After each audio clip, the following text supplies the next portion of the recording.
Alright, so if you're wondering where I got my information from, it's coming directly from the RU server, and I don't know if these dates are going to be the same for North America and Asia and EU, but they're saying on the 19th of January, the missions to unlock the FV4202P will become unlocked for you, but only if you have the Centurion Action Tent already in your garage.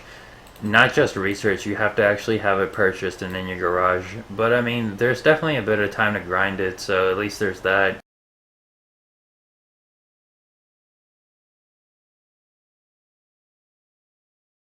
Alright, so I've been screwing around on Tank Inspector, and the cool thing about this little utility is that it gets the damage models directly from the game files, and I see that with the last patch they added this FV4202P. I guess that stands for premium because we do know there's going to be a tier 8 premium tank now, so I figured maybe I'd take a look at it and let you guys know, what it looks like and what the stats are going to be, and I'm sure they're tentative, but since it's so close to, I guess, patch 9.13 and then eventually 10.0 Rubicon, I think they're probably going to stay like this from what I can tell, but I'll let you know if there's any updates to it. But looking at this tank, I'm not superbly impressed with the armor.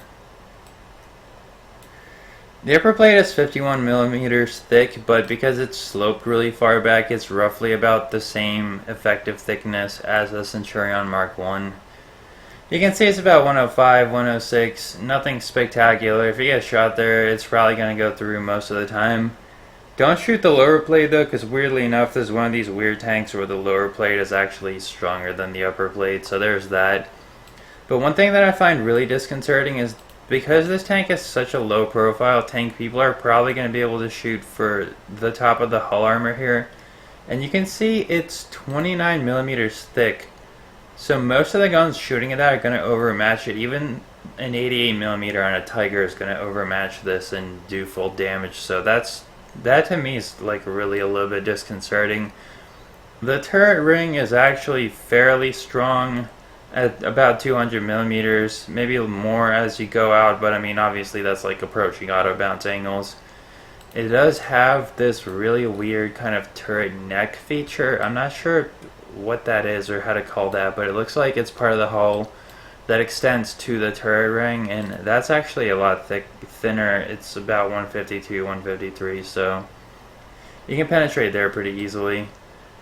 And fortunately the top of the turret is pretty much close to auto bounce angles. It's thicker, and like if you're using even a little bit of gun depression, it's going to be auto bounce. But here's the downside. This tank has no gun mantlet, and this little box around the gun, it's really thin. It's roughly 120 millimeters all around.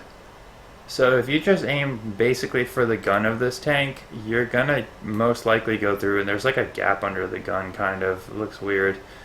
Not sure what the deal that is, but yeah, this turret is really weak, and these areas here are pretty weak too. These little cheeks, I guess you could call them. And we're kind of used to seeing on tanks like the M103 and these kind of NATO tanks where like if you keep the turret armor facing forward, these cheeks are pretty strong. They're actually not on this tank. You can see they're pretty weak. Some parts of it are strong down here, but it's a pretty small part and it's pretty weak. And even with using all 10 degrees of gun depression that this tank has, so at least there's that,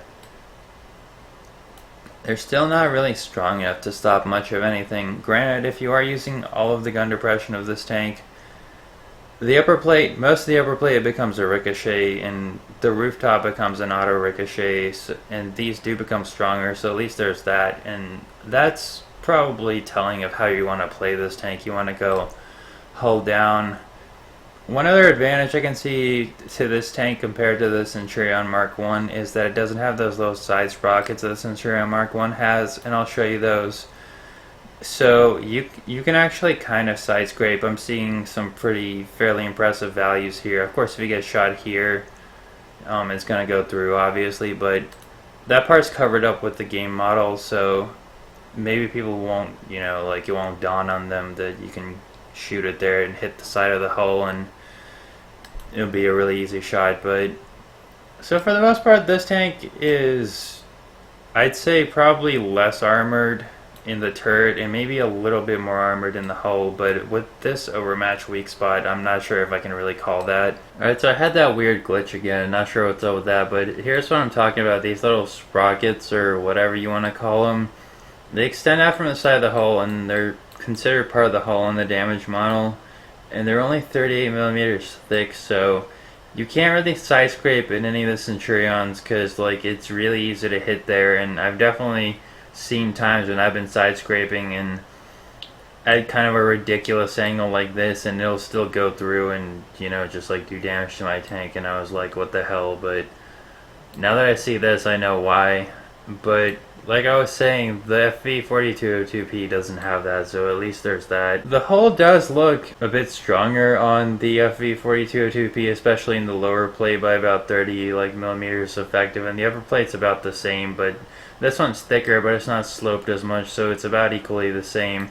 And the top of the turret on the FV4202P is definitely thicker as well, and it's not quite as much of a weak spot because it's sloped back so well. It's kind of an auto bounce angle, but the whole front of the turret seems a lot better on the Centurion. These actual weak areas, the values don't go nearly as low as what you see on the FV4202P, and there's this one weak spot here that's 100 millimeters where the machine gun port is, but most of the mantlet is like 200, 300, thereabouts.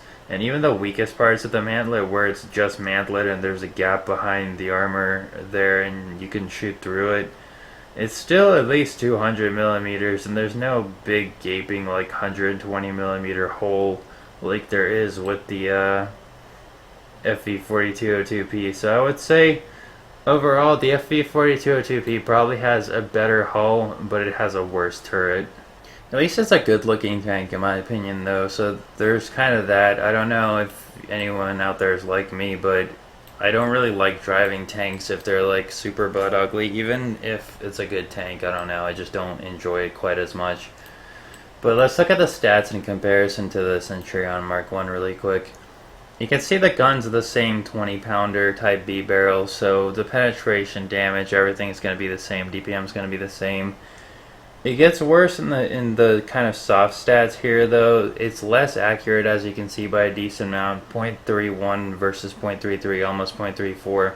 The aim time's about 0.3 seconds. There you go, worse on the FV4202P. And all the different dispersion values, except for just a little bit while moving, are worse. So this gun's going to take longer to aim, and it's going to be less accurate in almost every situation except for when you're moving at full speed, which I guess is probably going to be even better because it's this tank only goes 35 instead of 40. But I don't know, it's just, I'm not sure how I feel about this. The whole point of the 20 pounder was that it aims really fast and it's really accurate, and now it's kind of mediocre in both those stats, so I don't know how I feel about that. It does still get 10 degrees of gun depression, so that's good. Mobility, this is where it gets really bad. The tank weighs 3 tons less than the Centurion, but it has 240 less horsepower, so the specific horsepower per ton is about 4.5 lower. This tank, it doesn't really seem like it's got a lot going for it. It does have 4 degrees more chassis traverse speed, but it's 5 kilometers an hour slower. The one good thing I can see here though, and I'm going to show this really quick, look at the difference with the terrain modifiers there. The FV4202P has really godly terrain modifiers. Like, I'm going to compare it to, I don't know what's really good. The T62A has really good terrain resistance, and you can see it's actually better on soft terrain than the T62A. So I think this tank's mobility isn't going to be too much worse in most circumstances compared to the Mark 1, except for going uphill where that horsepower is really going to struggle, but it's probably going to accelerate to that 35 and keep it over most terrain, so at least that's good. It actually has 50 less hit points, and it has less engine hit points and less fuel tank hit points as well. So you're probably going to be knocking your engine out a lot more. And I wouldn't say getting burned more, it's only marginally weaker, so there's not that much to worry about. And these armor stats, I mean, I already showed you the armor, so there's not really much point in talking about that, but It has 10 meters of view range less too. So it seems like all in all it's a little bit worse than the Mark 1, but here's what I don't get.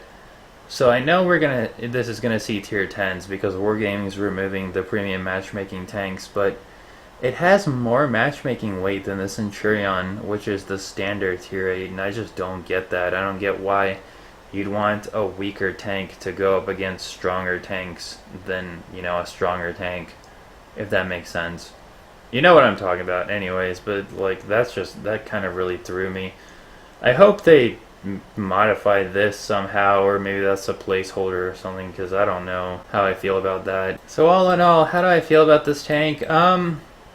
I'm kind of excited. I'm not like jumping up and down, but I think it'll be decent. I don't think it's gonna be the worst tier 8 premium, but it might be up there though. But if I can get it for free without grinding too much ridiculous missions, I'll be happy, because it is a tier 8, so it probably makes a decent amount of money. And this 20-pounder gun doesn't cost too much to operate, and it'll be nice to have another crew trainer for my medium British crews. So I'm definitely going to grind out the Action 10 by then, or at least try to. I only have about 80,000 XP left on my Mark 7, so that shouldn't take too long.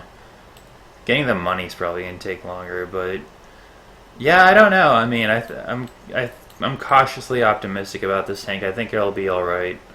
Anyways, guys, thanks for watching. Let me know any comments or suggestions for videos you want me to do or anything like that, or let me know your opinion on this FV4202P. Thanks. Bye.